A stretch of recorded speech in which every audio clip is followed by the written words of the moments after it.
Bien, continuando entonces. ¿Qué les estaba diciendo? ¿No? Que si bien aquellos estudiantes que no son de la carrera de Derecho, ustedes, ¿por qué están en esta materia? Porque el día de mañana ustedes pueden llegar a estar a cargo de una empresa, ¿no? Ya sea como gerentes, como administradores, etcétera. En ese entendido, ustedes tienen que conocer del ordenamiento laboral en atención a que es importante que ustedes sepan cómo funciona la regulación normativa laboral para que no incurran en errores.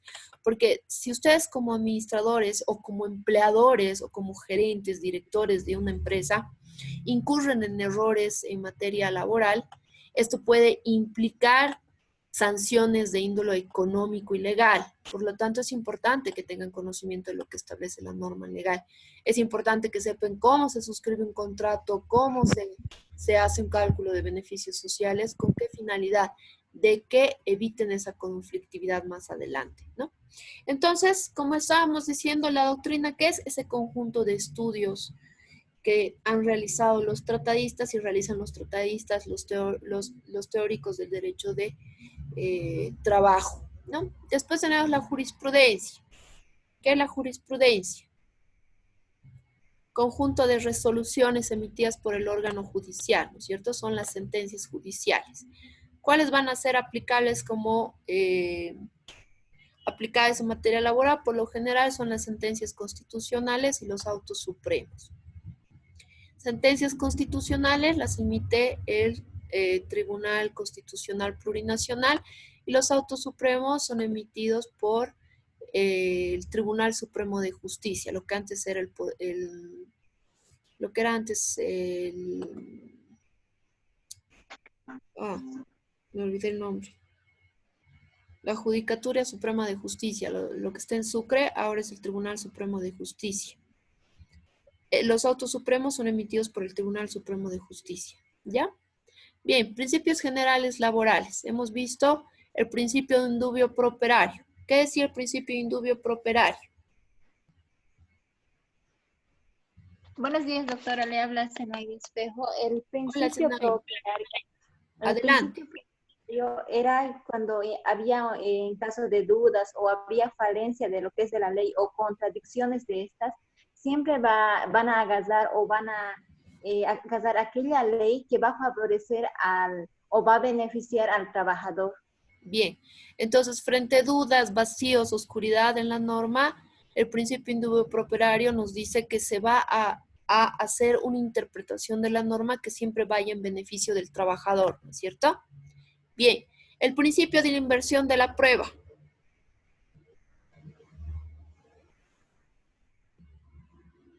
¿Qué dice este principio?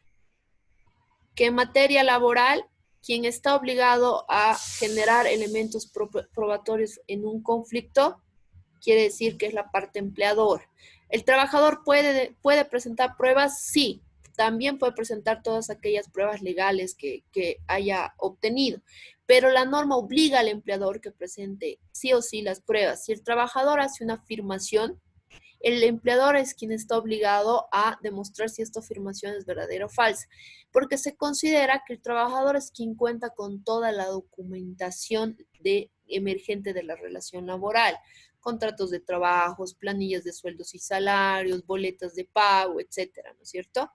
Ahora, si estamos frente a un contrato laboral verbal, la norma permite que se pruebe mediante cualquier elemento, ¿no es cierto? Entonces, si el trabajador cuenta con un memorándum que demuestra la existencia de la relación laboral, ¿es válido? Sí, es válido. Este principio está obligando a la parte empleadora a poder producir prueba en caso de un conflicto de índole administrativo, judicial, laboral, pero no significa que el trabajador esté restringido de generar pruebas, sino que ambos pueden generar, pero en el caso de la parte empleadora, este está obligado a probar lo que diga el trabajador. Y si el empleador señala algo, también está obligado a probar. No, si el empleador dice, lo he despedido legalmente, tendría que demostrar realmente que ha habido un despido legal. Caso contrario, se considera que no se ha aprobado y ha habido un despido de índole ilegal. El principio de irrenunciabilidad. No se puede renunciar a los derechos laborales, son irrenunciables. Principio protector. ¿Qué quiere decir el principio protector? Que toda la norma se va a aplicar en protección al trabajador. ¿Por qué? ¿A qué responde esto? Que el trabajador a nivel de poder económico está en menor, está en desventaja con respecto a la parte empleadora, ¿no es cierto? Esa relación de dependencia y esa relación de desventaja económica hace que la norma haya establecido principios destinados a proteger al trabajador. El principio de la norma más favorable. Ante la existencia de dos normas, siempre se va a aplicar la que más beneficia al trabajador. Principio de continuidad. ¿Quién se acuerda de este principio?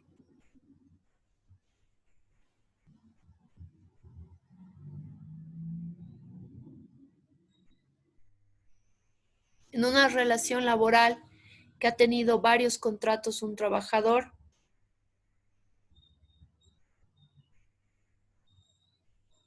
bajo este principio se puede reconocer ante la existencia de varios contratos a plazo fijo, se puede entender la existencia de una relación laboral indefinida, ¿no? Se va a considerar la continuidad de esa relación laboral que haya sido de manera, lógicamente, que no exista una discontinuidad, ¿no? La norma ha establecido en este aspecto que para que se establezca que ha habido una relación laboral discontinua, por lo menos tiene que haber 3 meses en los cuales el trabajador no ha prestado servicios. Solo vamos a ver un poquito más adelante. La primacía de la realidad. Hemos dado ejemplos con respecto a esto.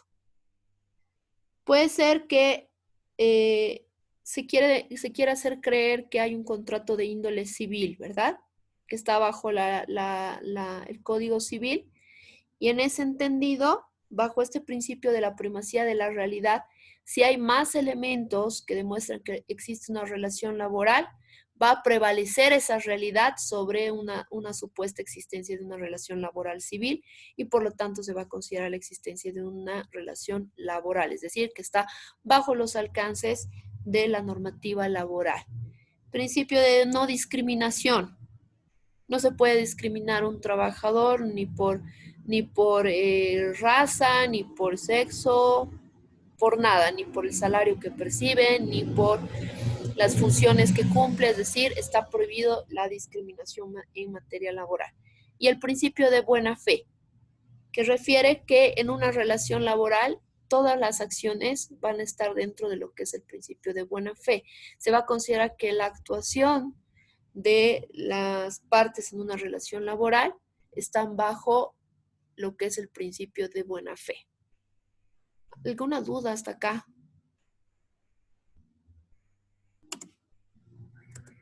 ¿Ninguna duda? Ya. Hasta acá estaríamos con lo que es las fuentes del derecho de trabajo, que es nuestro tema 2. ¿Qué más hemos visto? Estamos viendo de manera general un repaso. Las relaciones del derecho de trabajo con otras materias de derecho. Se relaciona con el derecho constitucional, con el derecho civil, derecho administrativo, el derecho social, el derecho mercantil, el derecho internacional público, el derecho penal y el derecho procesal. Ya ustedes en la presentación de la documentación audiovisual pueden ver esto con un poquito más de detalle. Entraremos a ver ahora nuestro tema 3, que es lo que hemos avanzado la anterior semana. Ya es los contratos de trabajo.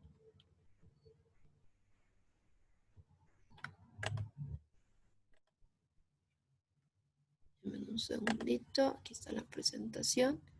Si tienen alguna duda, por favor me van a consultar. Estamos haciendo un repaso ya para poder ver nuestro tema que compete hoy. A ver, en los contratos de trabajo, vamos a agrandar la pantalla, lo ven, ¿verdad?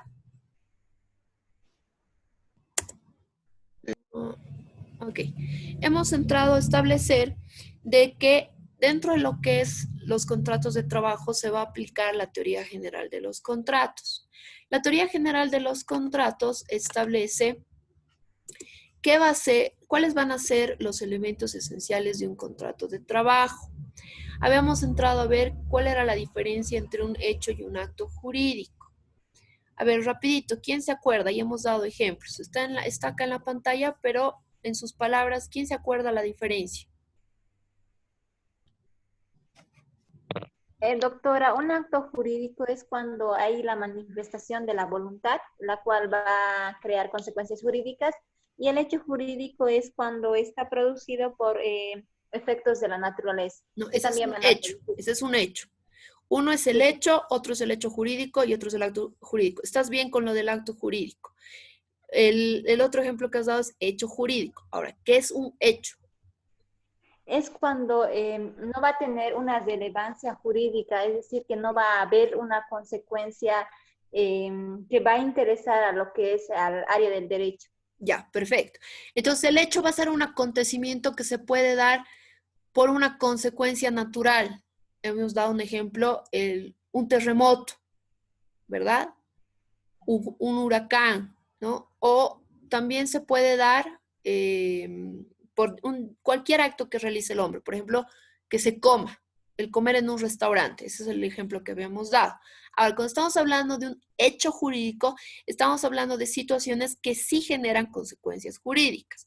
Ejemplo, hecho jurídico, fallecimiento. Consecuencia jurídica, inicio de un proceso hereditario. ¿No es cierto? Esto se va a caracterizar por ser involuntario. En cambio, el acto jurídico, como bien decía su compañera, se va a caracterizar porque hay una voluntad humana de generar efectos jurídicos. ¿Cuál va a ser el principal ejemplo? Un contrato, ¿no? En el contrato, ¿cuál va a ser el principal elemento de un contrato? La existencia de la manifestación de la voluntad. De acuerdo a la teoría general de los contratos, van a haber ciertos elementos esenciales que tiene que cumplir el contrato de trabajo para que este surte efectos jurídicos. Estamos hablando de manera general, ¿no? Entre estos elementos que tiene que estar el consentimiento, es decir, que se otorgue la voluntad de las partes. ¿Cuándo yo voy a poder dar el consentimiento? Cuando tenga la mayoría de edad. Caso contrario, ¿puedo dar el consentimiento? No, ¿verdad? Si soy una persona declarada incapaz, ¿puedo dar consentimiento?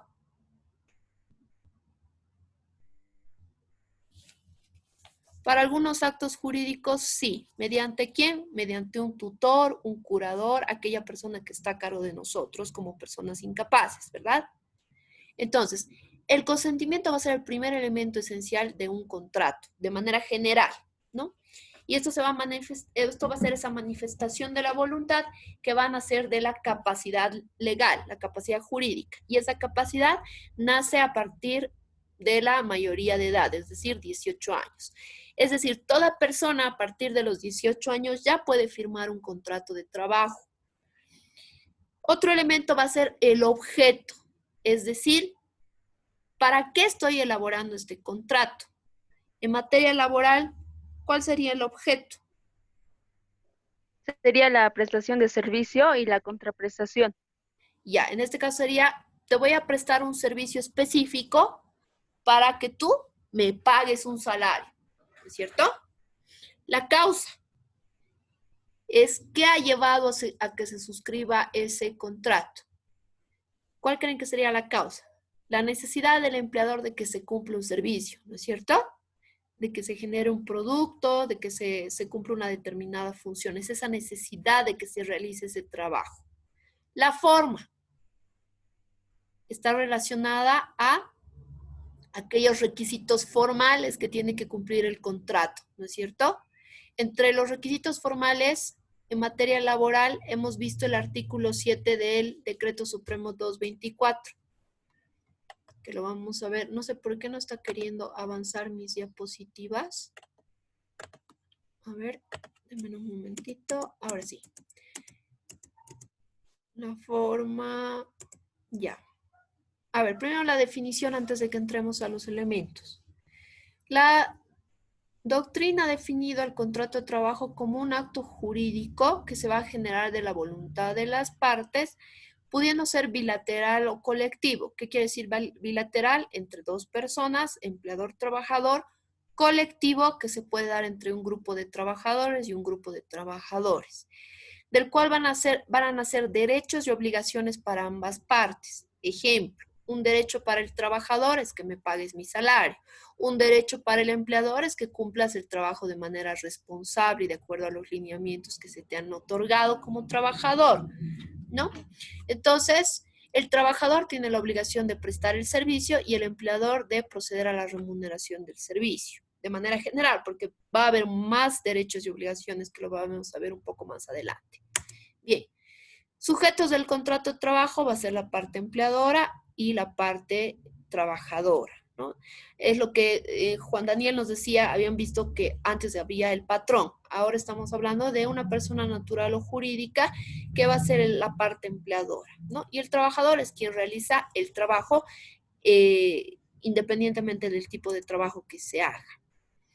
Bien, hemos visto que pueden ser los siguientes tipos de contrato. Esto todavía no lo veamos, lo vamos a ver en la siguiente diapositiva. Acá está lo que quería ver.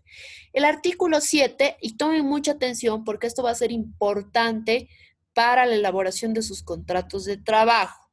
Finalizando este tema 4, que nos compete verlo en un momento más, lo que falta además de la presentación que les he subido al Moodle, ustedes tienen que elaborar un contrato de trabajo. Necesito que ustedes lo trabajen, no que me hagan una copia. ¿Por qué? Porque de lo que ustedes trabajen lo vamos a revisar a detalle hasta que aprendamos a hacer un contrato de trabajo. Les reitero, para los abogados es esencial que sepan hacer el contrato de trabajo y para los administradores e ingenieros comerciales es esencial que conozcan cada cláusula de un contrato de trabajo en atención de que el día de mañana ustedes pueden llegar a ser parte empleadora o también trabajadores. Si ustedes van a ser trabajadores dependientes, es importante que sepan qué dice su contrato de trabajo y si este se adecua a la norma legal. Lo propio si son empleadores, ustedes tienen que obligar al abogado que les elabore el contrato de trabajo que cumpla lo que establece la norma legal para que este contrato no sea susceptible de ser tachado de nulo o de que vulnere derechos u obligaciones de índole laboral. En ese sentido, cumpliendo el elemento de la forma, el artículo 7 del Decreto Supremo 224, que es el reglamento de la Ley General del Trabajo, nos ha establecido que por lo menos el contrato de trabajo tiene que contener los siguientes datos: nombre y apellidos paterno, materno, razón social de los contratantes, edad, nacionalidad, estado civil y domicilio del trabajador. ¿Qué es esto? Son las generales de ley, ¿ya? Esto va, lógicamente, en relación a los elementos del consentimiento, el objeto, la causa y la forma. La edad, nacionalidad, estado civil, domicilio del trabajador. Naturaleza del servicio, el lugar donde será prestado. ¿Qué es la naturaleza del servicio? ¿Qué tipo de servicio se va a hacer? ¿Para qué se va a hacer? ¿Qué cargo se va a ejercer? Y el lugar donde se ha prestado. Se tiene que especificar en qué lugar, en qué ciudad, en qué domicilio laboral, etc. Determinación si el trabajo será por servicio, se efectuará por unidad de tiempo, obra, tarea o destajo por dos o más de estos sistemas. ¿Qué quiere decir? Si lo vas a hacer en una unidad de tiempo, quiere decir un horario determinado. Si va a ser un contrato por obra, va a ser una tarea o destajo, que quiere decir que si está destinado a cumplir una tarea específica. El destajo es un tipo de contrato en el cual se le va a permitir al trabajador lograr el producto fuera de lo que es el domicilio laboral, ¿no? Entonces se tiene que establecer en el contrato bajo qué sistema va a estar. Monto, es decir, cuánto se le va a remunerar. Forma, es decir, de acuerdo al ordenamiento jurídico boliviano, la forma tiene que ser sí o sí en moneda nacional, ¿ya? No se puede establecer una remuneración en dólares, por ejemplo. El periodo de pago, si va a ser mensual, quincenal, y la remuneración acordada, que no puede ser menos del mínimo nacional. ¿Cuánto es el mínimo nacional actual? Salario mínimo nacional actual. Es 2.122, doctora. 2.122 bolivianos. Perfecto. Entonces, nadie puede ganar menos del mínimo nacional. Caso contrario, se considera explotación laboral. Y la explotación laboral es un delito, está sancionado penalmente. Plazo de contrato. Si estamos hablando de un contrato a plazo fijo, determinarán de qué fecha es su contrato. Si estamos hablando de un contrato indefinido, determinarán la fecha de inicio de la relación laboral. ¿Por qué esto es importante? Porque determina la fecha computable para efectos de antigüedad, vacaciones e indemnización. Sobre la base de la fecha de inicio de la relación laboral, voy a establecer plazos para ver si le corresponde ya vacaciones al trabajador, voy a determinar si le corresponde bono de antigüedad, si concluye la relación laboral, de acuerdo al plazo voy a determinar si le corresponde o no la indemnización. Lugar y fecha del contrato, es decir, al finalizar su contrato ustedes tienen que poner la fecha en la cual están suscribiendo y el lugar. Tendrían que poner, ¿no es cierto?, La Paz, 3 de septiembre del 2020. Y por último, inscripción de herederos, ¿no? Tienen que decir quiénes son los herederos del trabajador. ¿Por qué se establece esto? Es para efectos de riesgos profesionales. Si fallece el trabajador, estas personas que están siendo inscritas como herederos en el contrato de trabajo, en teoría deberían ser aquellas que están facultadas de realizar el cobro de los beneficios sociales del trabajador que ha fallecido. Ahora, vamos a ver cuando veamos beneficios sociales, cómo se tiene que justificar y demostrar para que se pueda cobrar el tema de beneficios sociales. Entonces, sus contratos tienen que tener por lo menos estos elementos, ¿ya? Y, lógicamente, cumplir con lo que es la causa, la forma. Ustedes pondrán, se contrata al señor tantos, para que cumpla las funciones de, hipotéticamente, ¿no? Secretario, de tal horario a tal horario, de lunes a viernes, etcétera, ¿no? Entonces, esos requisitos tiene que cumplir su contrato de trabajo. Bien, ¿cuáles son las características de un contrato de trabajo? El contrato de trabajo puede ser bilateral, es decir, que siempre se va a suscribir entre el empleador y el trabajador. Típico, quiere decir que está regulado dentro de la norma legal jurídica. Oneroso, significa que de la prestación se va a generar una remuneración o un salario, es decir, va a haber un resultado económico. Bien, esto ya, el salario mínimo nacional ya lo hemos establecido.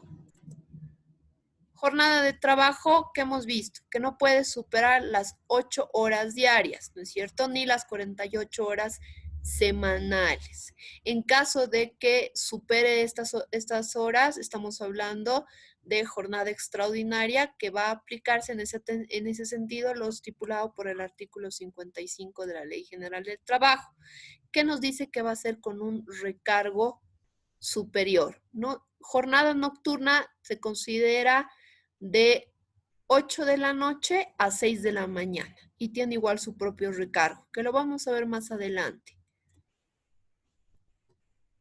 Ahora sí, veamos tipología de los contratos de trabajo. Ahora sí nos vamos. ¿Quién ha podido revisar el material de la anterior clase, el tema 4? ¿Han podido ingresar? Sí, doctora. Ya. A ver, ¿nos podrías hacer un breve resumen de lo que se ha visto, estimada Miriam, por favor? Está bien, doctora. Bueno, hemos hablado de lo que son las suscripciones, la suspensión y la extinción de los contratos de trabajo. Ya. Hemos hablado de un contrato a plazo fijo conforme a la norma aplicable. Hemos hablado de con las Bien. resoluciones ministeriales, que es las 283 quebrado 62, y hemos hablado también de la resolución ministerial del 193 quebrado 72. Hemos hablado de las diferencias del servicio laboral, del contrato civil, el contrato por obra o servicio laboral, contratos eventuados, contratos administrativos, contratos en línea, un contrato atípico y contratos de menores. También hemos hablado de la suspensión de los contratos de los trabajadores. Ya. Esto se da por 3 puntos, que uno es el menor de 6 días. Si es mayor a 6 días se puede dar una suspensión de trabajo. Ahí hay que aclarar También que es por hemos falta hablado del de la trabajador, ¿no es cierto? Que el trabajador se ausente a su fuente de Sí, trabajo de manera injustificada. Sí, otro Ya. puede ser por baja médica y otro puede ser por caso fortuito o un caso mayor. Fuerza mayor. Un ejemplo, la pandemia, ¿verdad? Sí, sí, sí, sí, hemos Ya, dado eso de súper. ejemplo. Te ha faltado un hito más. Las causales de extinción, si no No, en me... suspensión te ha Sí, eso. faltado las vacaciones. Ah, sí. Súper. ¿Ya? Extinción, ¿cuándo se va a dar? Bueno, se basa en la renuncia o el abandono del trabajo, que ¿Ya? está ¿Cuándo más? estipulado en el artículo 16. Ya, a ver. ¿Cuándo se va a poder extinguir?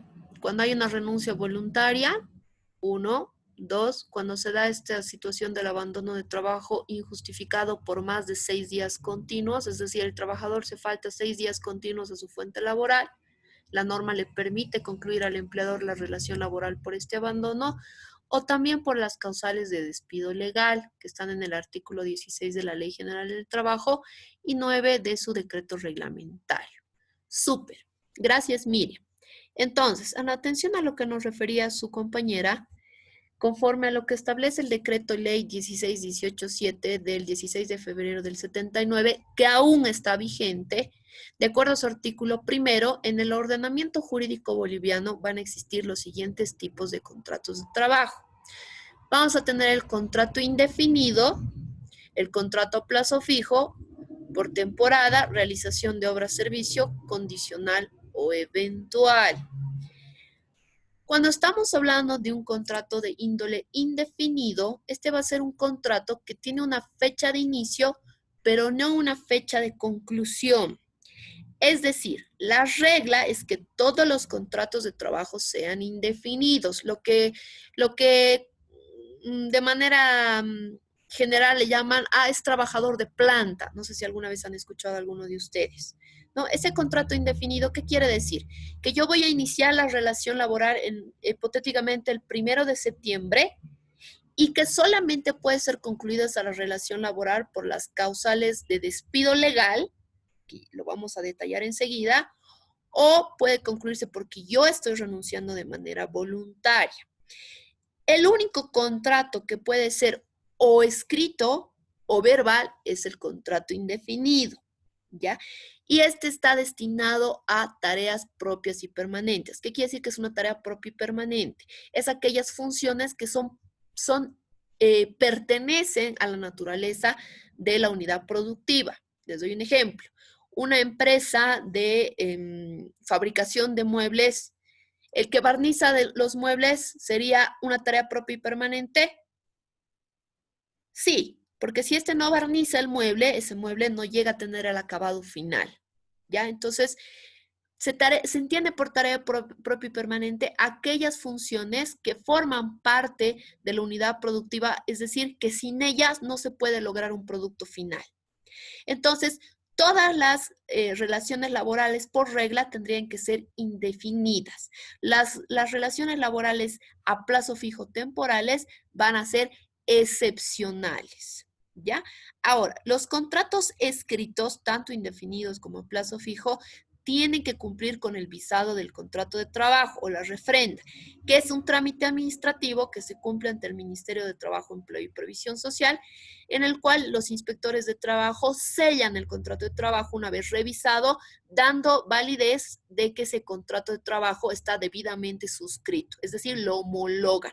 Y ese contrato de trabajo recién va a cumplir efectos jurídicos a partir de esa homologación. Caso contrario, estaríamos frente a una relación de índole verbal. ¿Ya? Entonces, cuando hablamos de un contrato indefinido, estamos hablando de un contrato que no tiene una fecha de conclusión determinada y que es para una tarea propia y permanente.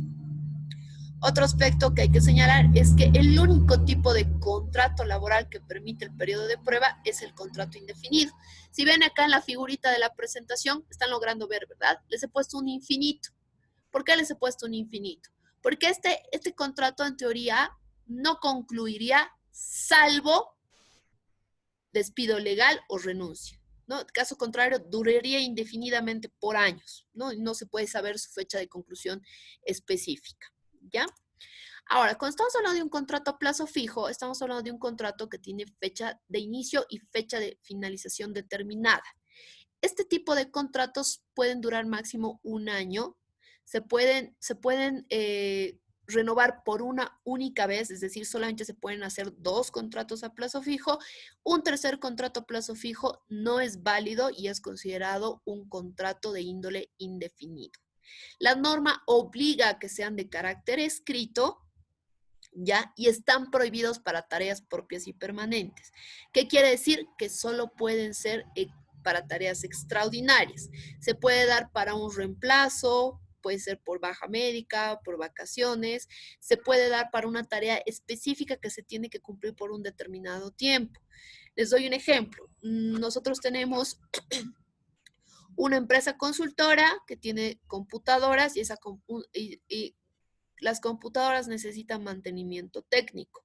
Puedo contratar a un ingeniero de sistemas para que haga el mantenimiento técnico por un periodo hipotético de 6 meses, ¿no? Que se ha llegado a evaluar que solo se necesita ese periodo para que arregle las computadoras y luego ya no voy a necesitar sus funciones. Entonces, esa sería una tarea extraordinaria y temporal. ¿Hay excepciones donde puedo suscribir para tareas propias y permanentes? Sí, sería esto para, por ejemplo, los reemplazos, ¿no? Tengo mi personal que está saliendo de vacaciones por 30 días, necesito a alguien que los reemplace, entonces suscribo un contrato a plazo fijo por esos 30 días, única y estrictamente para que se reemplace a ese trabajador o trabajadora que sale de vacaciones. Los contratos a plazo fijo o temporales no admiten periodo de prueba, ¿ya? Es falso ese, es un contrato de 3 meses por prueba, eso no existe.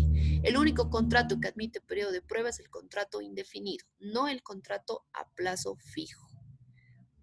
Bien, luego está, esto ya lo hemos visto, las resoluciones que ha mencionado su compañera regulan todo lo relacionado a los contratos a plazo fijo, que en sí es lo que ya les he señalado como característica de los contratos a plazo fijo.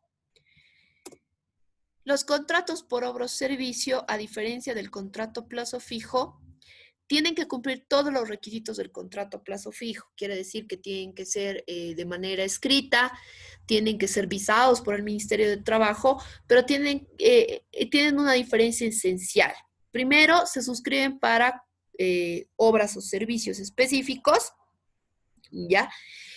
Y otra diferencia esencial, que estos, a diferencia de los contratos a plazo fijo que duran máximo un año, estos pueden durar más porque estarían sujetos a la terminación de la obra o el servicio, ¿no? Por lo tanto, para poder justificar la temporalidad de este tipo de contratos, tiene que existir un cronograma de trabajo, ¿no? Entonces, si estamos hablando de un contrato personal para una obra específica, voy a contratarlo con un contrato por obra o servicio, este contrato va a estar sujeto a la finalización de la obra, por lo tanto, para lograr que este contrato sea homologado por el Ministerio de Trabajo, yo tendría que presentar ante el Ministerio el proyecto, el cronograma, toda la distribución de trabajo que me justifique la temporalidad de ese contrato por obra o servicio. ¿Ya? Bien. Ahora, ¿cuál es la diferencia entre los contratos civiles de servicios y los contratos por obra o servicio laborales? Primero, los contratos por obra o servicio laborales están bajo las estipulaciones de la Ley General del Trabajo y las demás normas laborales. El contrato civil está bajo el Código Civil boliviano. El contrato por servicio laboral solo puede concluir una vez concluida la obra, pero también por las causales de despido legal o por renuncia del trabajador. El contrato civil puede concluir por acuerdo de partes, ¿ya? O también concluido el servicio. Y otro elemento esencial para diferenciar un contrato de índole civil es la emisión de factura. Cuando yo presto un servicio profesional de índole civil, tengo que emitir factura a mi contratante. En materia laboral, el que ejerce la obra o el servicio no emite ninguna factura. Tiene una remuneración, un salario y no tiene la obligación de emitir factura. Eso se da solamente en las relaciones de índole civil. Ahora, la norma ha establecido prohibiciones con respecto a contratos que oculten relaciones laborales de índole civil. Es decir, que cualquier contrato de índole civil o comercial que encubra una relación laboral conforme al artículo supremo del Decreto Supremo 28699 es susceptible de nulidad, por lo tanto se va a considerar la existencia de una relación de índole laboral. ¿Ya? Bien, ahora, ¿cuál es la diferencia con los contratos? No quiero retroceder, denme un segundito. Contratos administrativos. Los contratos administrativos se van a suscribir en lo que es el sector público. No tienen relación con lo que es las relaciones laborales, ¿ya? Ahora, en el sector público existen ciertas instituciones que sí van a estar bajo la Ley General del Trabajo. Entre estas instituciones, ¿cuáles están? Están los municipios. Los municipios tienen relaciones laborales, contratos laborales, como también tienen contratos de índole administrativo. Están las empresas públicas estatales, mediante la ley 466, que es la ley de la empresa pública, se ha establecido que van a regirse en cuanto a administración de personal bajo la Ley General del Trabajo. Todas las demás instituciones, es decir, ministerios, órganos judiciales, órganos del Ejecutivo, instituciones, entidades descentralizadas y otros están bajo contrataciones administrativas. Y entre estas vamos a entender que este tipo de contrataciones está destinada a los servidores públicos, que están bajo la ley 1178, que es la llamada ley SAFCO, la ley 2027, que es la ley del Estatuto del Funcionario Público, y otras normas de índole administrativo público. Hay funcionarios con ítem, que son aquellos que tienen AFPs, vacaciones, aguinaldo, seguro médico, pueden llegar al tema a tener bonos de antigüedad, subsidios de lactancia y otros, que son similares a las relaciones laborales, pero su normativa aplicable, les reitero, es la ley 1178 y el Estatuto del Funcionario Público. Por lo tanto, no existe una relación de índole laboral. Luego están los contratos eventuales que se suscriben en relación a la partida 121. Las partidas son partidas presupuestarias, es decir, presupuestos que se asignan a las distintas instituciones y entidades estatales para poder estar destinadas al cumplimiento de sus programas, es decir, de sus POAs, que son los programas operativos anuales, es decir, las proyecciones que tiene esa institución, y entre esas hay partidas presupuestarias destinadas al pago de salarios y contratación de personal. Hay una partida específica que es la partida 121, que está destinada a la contratación de personal eventual, que tiene por finalidad contratar personal para que cumpla tareas específicas por un determinado tiempo. ¿Ya? Este personal también está bajo la 1178 y está bajo el Estatuto del Funcionario Público. Otro tipo de contratación que se tiene, que no hay que confundir, son las consultorías de línea. La consultoría de línea, además de estar regulada por la ley 1178, la ley 2341 del procedimiento administrativo, está regulada por el Decreto Supremo 181 de normas básicas de administración de bienes y servicios. Este tipo de contrato establece que un consultor va a prestar servicios, ¿no?, que van a ser recurrentes en una institución, van a tener un contrato y se van a sujetar a este contrato. Y en atención a este contrato, están bajo regulaciones de la administración pública. Ya no tienen seguro médico, no tienen AFPs, ningún otro derecho, y solamente están sujetos a la normativa de índole